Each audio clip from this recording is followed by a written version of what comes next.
Hello, and welcome to a very special episode of the Modern Skein podcast. My name is Sharon Graff, and I'm the owner of the Modern Skein, which is a yarn shop in Montgomery, Texas. I'm Josh Graff, Sharon's husband, as well as the owner of Red Stag Fiber. And we are coming to you from a very special Rhinebeck weekend, or I guess a wrap-up of a Rhinebeck weekend. So, this is just going to be a little special short episode of our fun adventures at Indie Untangled in Rhinebeck this weekend. This, as you may know, was my first Rhinebeck weekend, which was fabulous. And of course, Josh vended at Indie Untangled for the first time as well. So let's dive in. I'm also going to show some of our purchases that we made over the weekend. We're filming this at our hotel, which was super cute, by the way. Very small. It is tiny. It's like so we're staying up in Catskill. So I mean, on the map, it doesn't look like it's very far. It's only far because y'all's roads up here. If you're from New York, why can't you go faster? You only go like 45 miles an hour on the road. It's crazy. I mean, in Texas, we go 70, like legally, you know. Even on windy. Yeah, even if it's windy, who cares? You missed a turn, your fault.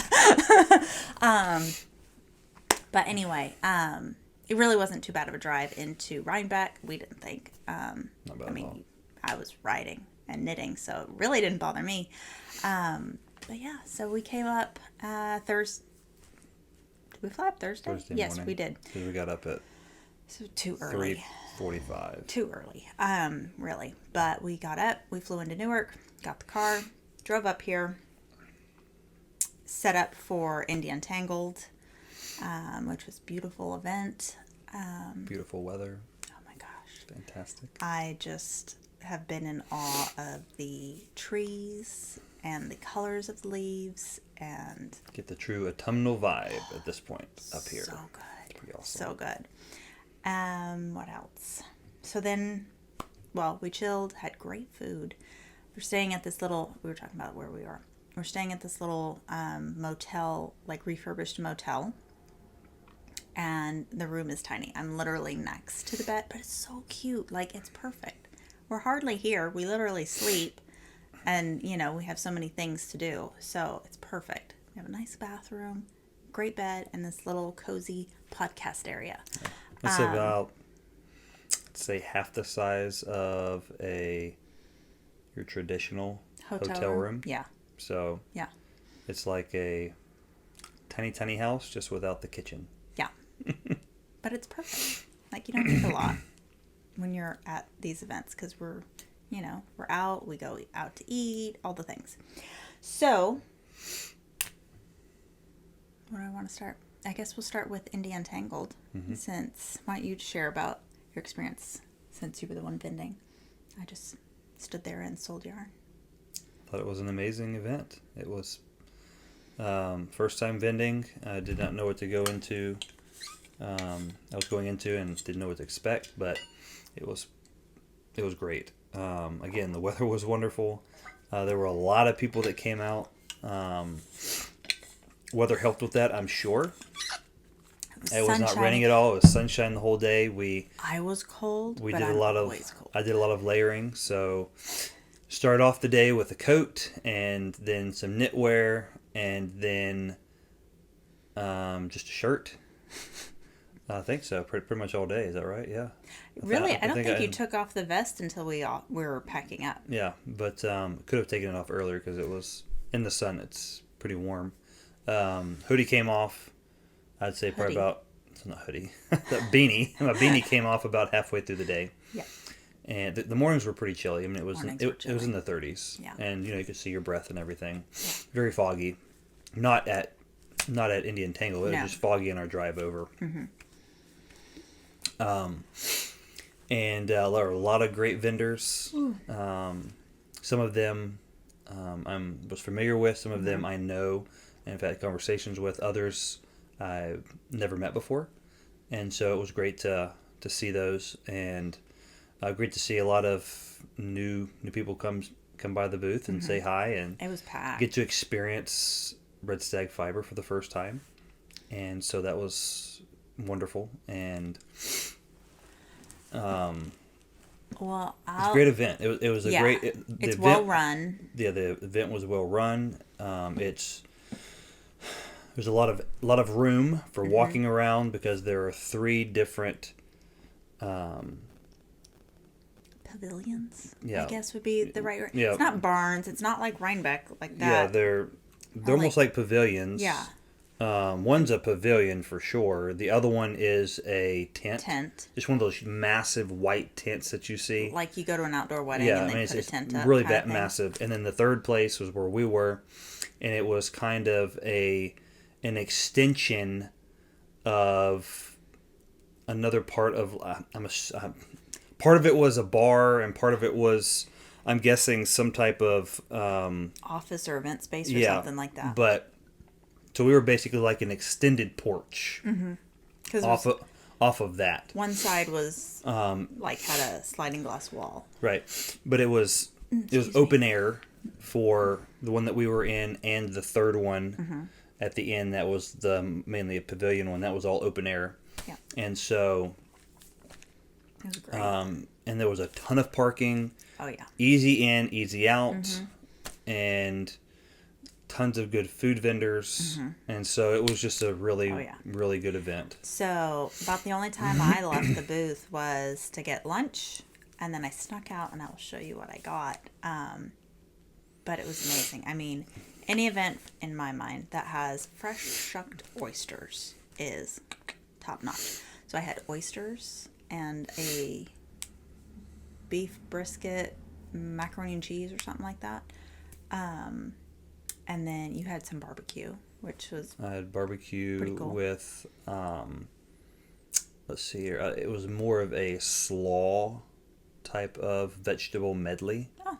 Because it was kind I of... didn't see what you ate. It was kind of sweet, so it was maybe made with type of vinegar or something, but it was more of a sauerkrautish, I guess. So maybe a little more fermented. Maybe. And rice. Nice. So it was really good. Really good. It was very, very blackened. Very It was. So I had to kind of peel off some of that. It was a little extra, a little too much. But it was still very tasty, and it was good. It was good food. And then we were pretty much slammed the whole time, but finally about 5 o'clock, so an hour before it ended, it slowed enough to where I could run over, because before it opened we could like look at the other vendors, but not everyone was done setting up, and I hate to be the person that's like, can I buy this, so I went back. So there was tons of great vendors, but I had so little time, and I knew that I wanted to buy some Hudson West yarn, or at least touch it and feel it in person. And so I went back. But before I get into that, like, it was great to be able to meet Murky Depths in person. Like, I've had her trunk shows at the shop before. I know you've talked with her a lot, but it was great to finally meet her in real life. Of course, Lisa, who runs Indie Untangled. I know I'm going to forget people that we met, but it was just great seeing all the people. But anyway, so I went to Hudson West, and I got the forged yarn. So Hudson West is it's a commercial dyed brand, but they're out of, I think they are from New York, but it's spun, New York. It says right on here. It says right on here. Well, actually, no. It says nope. Okay. No. You good? It says Fine American Yarns, New York / Colorado. Okay, there we go. Close enough. Close enough. But it is sourced in the United States, spun in Buffalo, Wyoming, dyed in Rutherfordton, North Carolina. And it is, I don't know if I said this, it's a worsted weight. It is 70% U.S. Merino, 30% U.S. Corriedale. So this may look black, but it's not. It's called Midnight, and she said it's their darkest, deepest navy. But it can read black. It just depends. But if you put it in the sun, then it's like, oh yeah, I see the blue. So, my kind of color. So I got a sweater quantity of this to do the Hana by Yunko Ochimoto, which has been in my library for literally years. But I think this is going to be the perfect yarn. And even though it's black, it's going to show... They had a sweater knit up in this that was all over cable work that you could see the cables beautifully in it. So it's going to be gorgeous. And then the Hana has, like, you use a little bit of contrast color yarn. So in hers, she did like a cream color and then used a red yarn to like seam it all together. So you have the visible seams, which is really cool. And so I picked up a skein of the... This is Bourbon and Blues color. So I think that's going to be really, really cool. Very nice. So I was very intentional with my purchases because A, we're limited on what we can bring back, and B, I want to have time to... What? See if you had my purchase too. Oh yeah, it's down here. Okay. Yeah. We'll get to yours in a minute. So that was my one and only purchase of... I was saying something. I wanted to be more intentional with my purchases. Because, let's be honest, I own a yarn shop. I have limited time to knit. I knit a lot of samples for the shop. So, selfish knitting, it does happen. Don't worry. But I want to be intentional with it. And I want to do some of the patterns that I've had in my library for a while now. And that's one of them. So, that was my purchase at Indie Untangled. The show ended at 6. We packed up. As Hour always, 15 minutes. We're always some of the last people But to pack we were... up. I don't understand because we're not slow. We are like on the ball to pack up, but it still takes us forever. I don't know why, but anyway. whatever. Hour 15 minutes later, we got out of there. We got it packed up. Which is not bad still. Barely fit in the rental car. Barely fit. Yeah, barely. The fixtures barely fit. Yeah. Yeah. Where did we eat that night? It was late. Yeah. Was it the diner? The diner. Yes, we ate at the diner. Yeah. So it was really nice diner. Yeah, we were really late. Well, it was like 7:30 when we got out of there, and we drove around downtown Saugerties. Of course, everyone's in town, and so it was like there was no reservations to be had.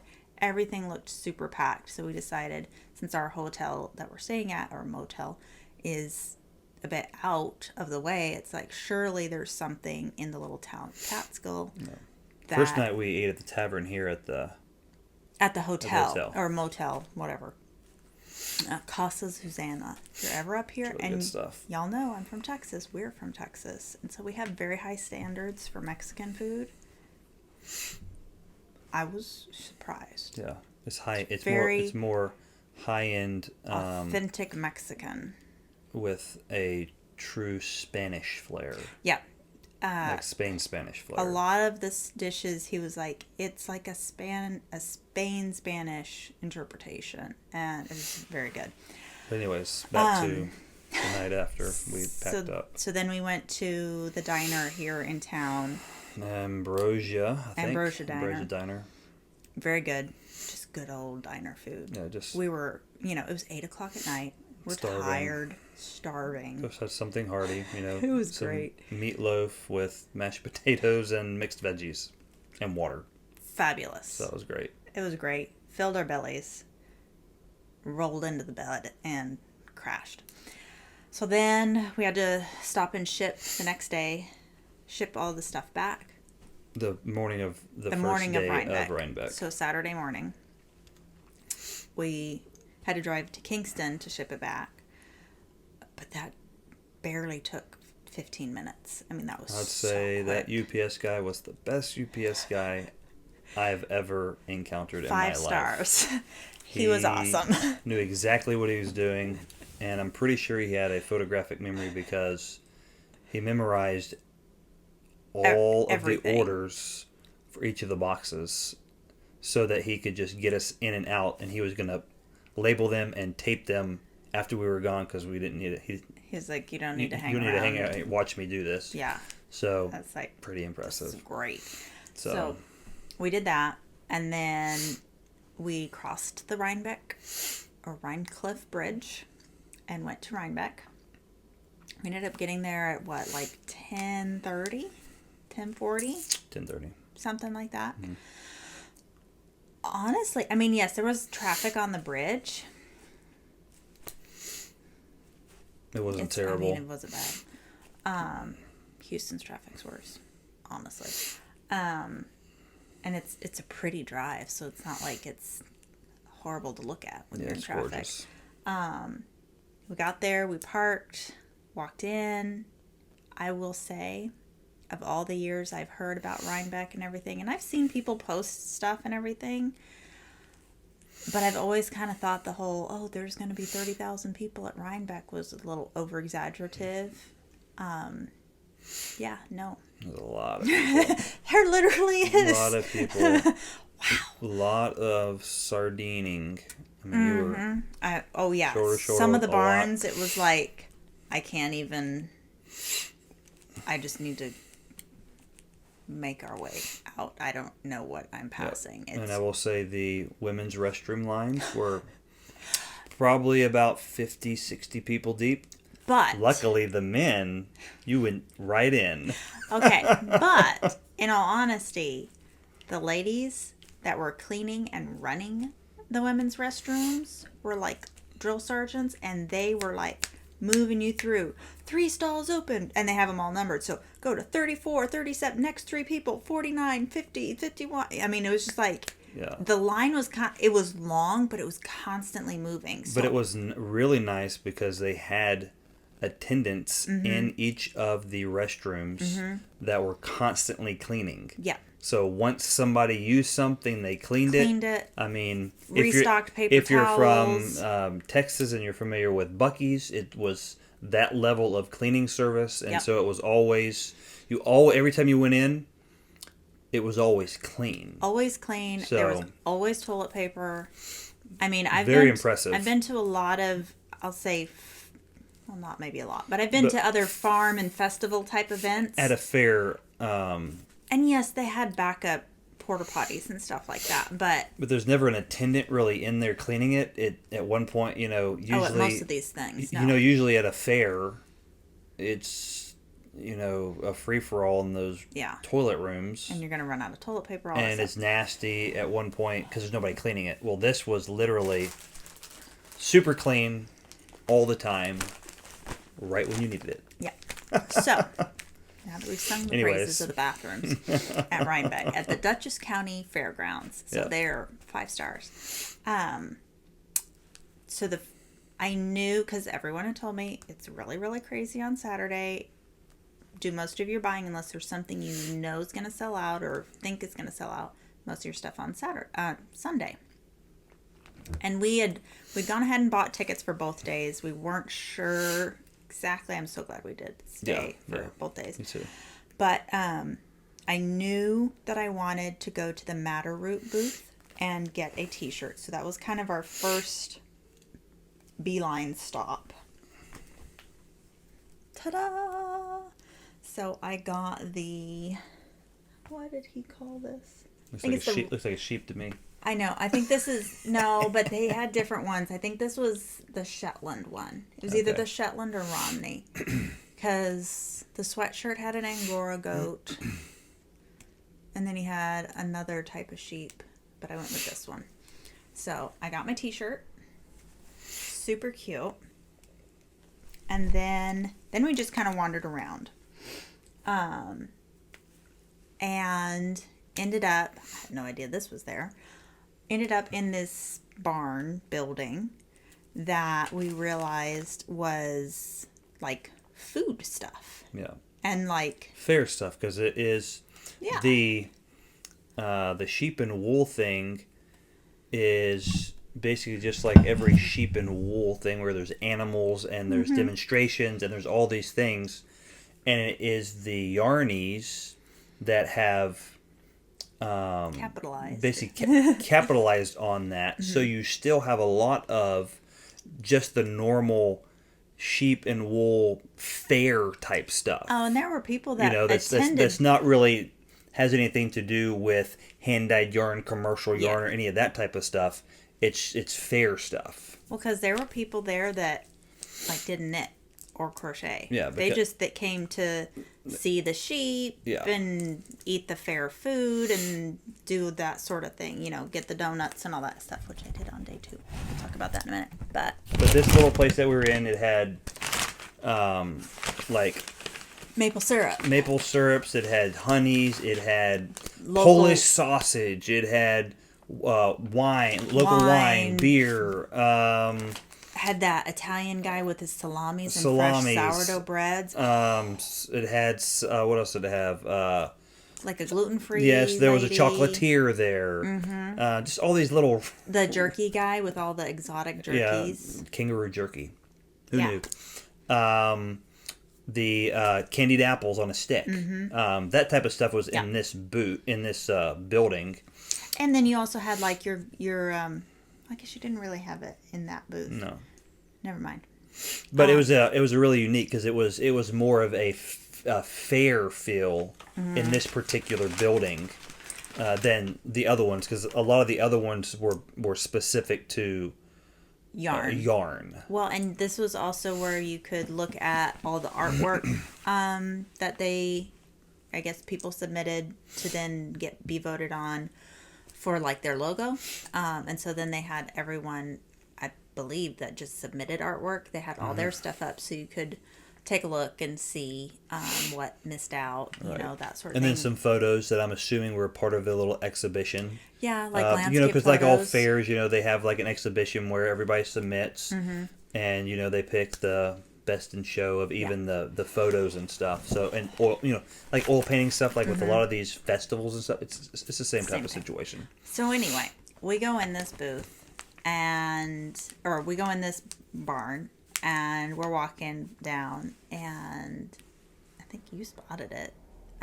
This booth had hand-carved wood utensils. So we're always looking for ways to get rid of plastic stuff in the kitchen and everything else. And get the toxins out. So we've been looking for these guys for a while. Well, because I have some, that I've gotten on travels and everything. But one thing I wanted was a ladle, and they have this old school. Did I put the country ladle, perfect for serving up your favorite chowders, soups, and bisques. And it's all hand carved cherry wood. Love this one. So it's not going to break easily. And then we picked up, and it's cpbasils.com, and she said they sell online too. Small spatula, just a classic shape for traditional cooking. I really liked that.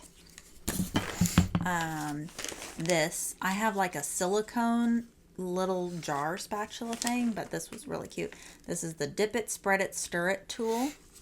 Which makes sense. I mean, very multi-purpose. And then bacon tongs, which very unique. I love that.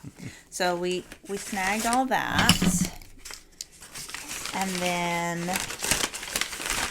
then we ran into Kevin and Ray of Needles at the Ready podcast, and Michael of Piece for Piece Crafting, and ladies whose name I can't remember, of the Yarn Posse. They were all together, and I was saying how I've become a recent spinner, as you may have seen on my past episode. And they were like, oh, gave me some names of some fibers to check out at the booth. And so we kept walking around and everything. And of course, we were running into people the whole time. But we make it into the building, and I see this booth called Into the Whirled, which I've heard about on other podcasts. I'm 95% positive I've heard of the name Into the Whirled. And I picked up 2 beautiful fiber braids. So this one is called the Traveler colorway. And I don't know, the lighting in here is not the best, but it's basically grays. Grays with some blues. With some blue and a little taupe. It's not really blue even. It's just mostly gray and taupe. And this is Falkland wool. So I'm super excited about that. I haven't spun Falkland. And then this colorway was, that was weird, Snow Angels with a oud. I don't know. And this is dyed on a gray Corriedale. And this is definitely mostly blues. A little teal green popping through and a little gray. Really pretty. So 4-ounce braids from Into the Whirled. And Whirled is Whirled, not world like the globe. Like whirlwind. Like whirled. You're whirling it. Whirl. So, super excited about that. And that rounds out... Side note, we're going to have to bring in the large suitcase. Okay. For packing. Because it's got to go somewhere. So that was the end of the purchases for the first day at Rhinebeck. Then we basically ended up staying the whole day. Hanging out on the hill. Of course, I was wearing my framed sweater, so participated in the Andrea Mowry framed meetup on the hill. I'm somewhere. If you spot, because they're taller and brighter, if you spot either Carmen of a Yarn Story or New Hide and Hammer in their very bright fluorescent frames, I'm right behind them. Yeah. You will not see me because I was. He was like, "Oh no, I'm not wearing a frame." I set myself down on the ground while everybody else was standing and getting their pictures. So he's like right in front of me, and a couple of people around us were like, "You're so cute." So did that. Of course, met up with people, gave out stickers, all the things. We saw, of course, Carmen of a Yarn Story, Hide and Hammer, New, Susan from a Yarn Story, Max and Vincent. Some of our customers, Nitty Natty. Yeah, well, we saw Nitty Natty technically today. Yeah, I guess we're still on that. We're still on I yesterday. thought we were on the next day. Nope. So, Okay. so anyway, we saw people, we met people, all the fun things, and had I had a lobster roll for lunch, delightful, and a strawberry lemonade. I had lamb. We had lamb, and much good. to the horror of a few folks, Lamb and but hey, French fries. yeah, And they gave me 2 things of French fries. they gave you so many French fries. But we ate lunch with some lovely ladies, and if that was you, I am so sorry I don't remember your name, but you had a fabulous purple. Or not purple, you had purple hair. Fabulous framed sweater in Dark Side, Spin Cycle. Some ladies from Canada, which was super fun. And what else? So that was pretty much that. And then we ended up going into the town of Rhinebeck afterwards, and ate dinner at a place called Terrapin, which was lovely. I had a shrimp dish. Nice little downtown area as well. It was super cute. We Very enjoyed walkable. walking it. Yeah. I had a shrimp dish, and they had like little tapas things, so like crispy artichokes and a little more lamb. We like lamb. Yeah. It's fine. Circle of life thing, it's fine. And then we were exhausted. Came back, slept. Next day, we ended up going to the diner for breakfast repeatedly, because it's just good and quick. Yes. Because I like to eat eggs, bacon, and grits. Whenever I'm at home, I don't do that. I was about to say, he never But eats that at home. It's the easiest way for me to get something that is hearty and healthy. Because you don't eat like bread and stuff like that. Yeah, so it's the easiest way for me to get enough protein in the morning. And something like grits will stick with you. Yeah. So, anyway, so then today, Sunday, we have our breakfast. We get to Rhinebeck like 5 minutes before it opens, technically. And so we go in, and it's definitely a lot less people. We still see a lot of people. Saw Needles at the Ready again. Kevin and Ray. And this is where we have more purchases. Again, your purchase. So one. Okay, so I got more fiber. Are we surprised? No. So we wandered around all the barns again, and I could actually see into some of them. And we stopped by Shirsty Cat. So Shirsty Cat had these beautiful braids. This is by Kelly Straub. And both of these are a 20% yak, 20% silk, 60% pullover. They're so good. They're very soft. So soft. Very, very soft. And yes, I'm new to spinning, but it's fine. 20% silk. The first thing I spun had 20% silk, so that doesn't bother me. Now 100% silk. I put one braid back that was 100% silk because I was like, I'm not going to be ready for that. But I don't think, no, these just have numbers. But look how pretty. So this is basically like a dark and a light, and my plan is to spin them up and then ply a strand of each together in a 2-ply. I think it's going to be gorgeous. So soft. I love it. So that was, I think that was my first purchase of the day. Then we saw there was, okay, so the souvenir tent that had like the actual logoed stuff for New York Sheep and Wool. The line had to have been hundreds of people long all day on Saturday. Yeah, the first day. Saturday. Yeah, it was pretty, and then pretty wild. Pretty much at the end of the day, then they were like, hey, we're sold out of tote bags. Started to thin out, but I was like, I'm still not dealing with it. Well, we happened to walk around where that spot was, and I noticed there wasn't a line. Like, oh, either they're sold out of everything, but let me go in and look. And they still had their sweatshirts. So I snagged me a souvenir sweatshirt with the logo. Ta-da!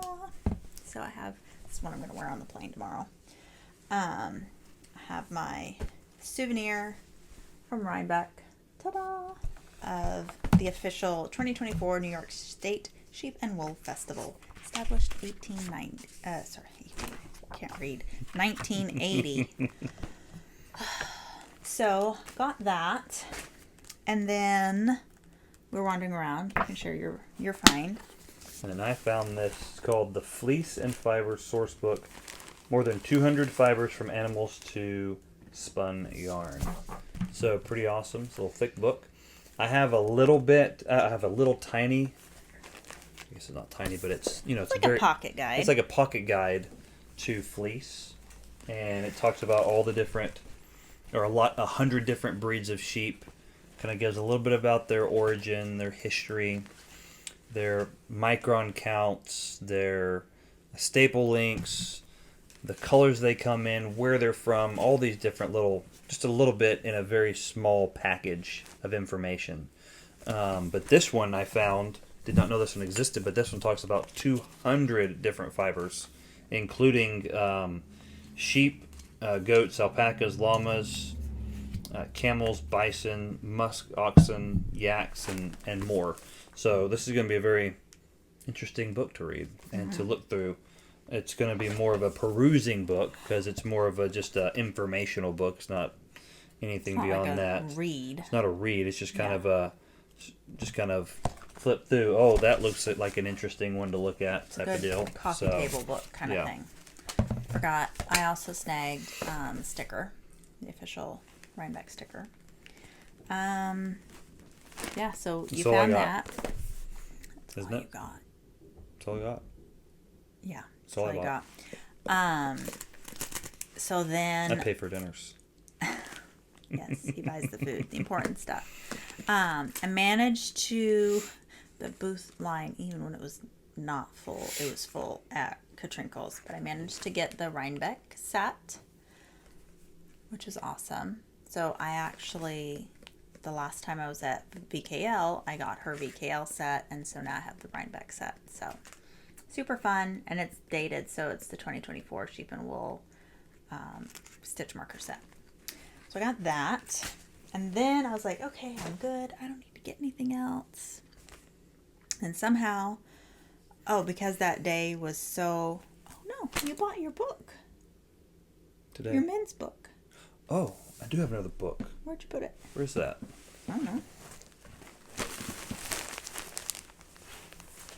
It's in here. Oh, Is there anything else in that? Let me look. Okay. Found another. This you can't talk No, about. That you can't talk about. Yeah. Just this. Yeah.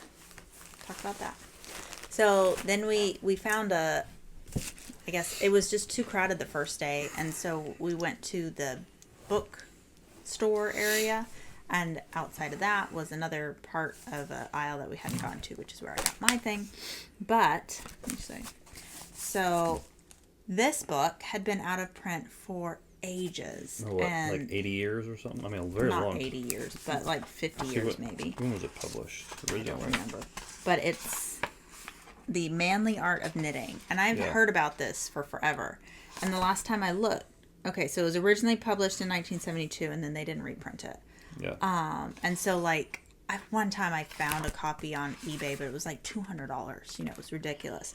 So we just happened to be wandering down and looking at all the books that they were for selling, and I'm like, The Manly Art of Knitting. And even Josh was like, because he had wanted to see it. So. He's like, oh my gosh, it's there. And the lady was like, oh yeah, somebody just, was able to get it reprinted or whatever. 40 years. It was out of print for 40 years. It was out of print for 40 years. So he snagged himself a copy. And yeah, because I think the man that wrote it maybe passed away. I'm not 100% sure. But anyway, he got that, which was super cool. I'm so glad. I want to look through and read it too myself. But then we went and stopped at Primrose. And so we were looking around, and then on like the inside of her booth, I was like, oh, more spinning fiber. So I snagged this one, which is a white Cormo 4-ounce called Night Vision. So grays, a little bit of brighter blue, and then like a goldy color, which was really cool. And then this is the cool part. So this is on white Cormo. This is the same colorway, but on a gray Corriedale. So it's still Night Vision, but instead of it being like gold, it comes through, I don't know if you can see it with the glare of this, but it comes through more green and blue, and then dark black and gray. So this is like more of a gray base, and then this is white. So like I said, Cormo, which I do love Cormo, and Corriedale. I will say I did resist. I could have easily bought a sweaters quantity from Harrisville Designs, but I know Harrisville Designs, I can order that like anytime I want it. It's their sheer collection. I do like that. So I resisted because I could get that anytime. Yeah, and so then we hung out on the hill, talked with Natalie and Kent of Nitty Natty for a while.